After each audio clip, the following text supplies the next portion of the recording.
നമ്മുടെ സഹനം എന്ന് പറയുമ്പോൾ തന്നെ അതൊരു മെരിറ്റാണ്. നമ്മുടെ സഹനമില്ലേ, നിങ്ങളുടെ എന്ത് സഹനമായിട്ടോ, ഓരോരുത്തർക്കും ഓരോ സഹനമാണല്ലോ. വിദ്യാർത്ഥികൾക്ക് പരീക്ഷയുടെ സഹനം, തോൽവിയുടെ സഹനം, കച്ചവടക്കാർക്ക് നഷ്ടത്തിൻ്റെ സഹനം, കല്യാണം കഴിച്ചവർക്ക് ഭർത്താവിൻ്റെ ഭാര്യയോട് മാനസികമായി ഉണ്ടാക്കുന്ന ഞെരുക്കത്തിൻ്റെ സഹനം, ഓരോരുത്തർക്കും ഓരോരോ സഹനമാണ്.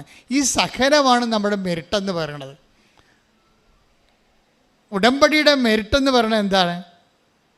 അതെന്തെങ്കിലും ഒരു പോസിറ്റീവായിട്ടല്ല, അത് നെഗറ്റീവാണ്. നിനക്ക് ഉടമ്പടി എടുക്കാൻ യോഗ്യത ഉണ്ടെന്ന് അറിയണമെങ്കിൽ നിനക്ക് സഹനം ഉണ്ടെങ്കിൽ യോഗ്യത ഉണ്ടെന്ന് പറയും. സഹനമാണ് നമ്മുടെ യോഗ്യത എന്ന് പറയണത്.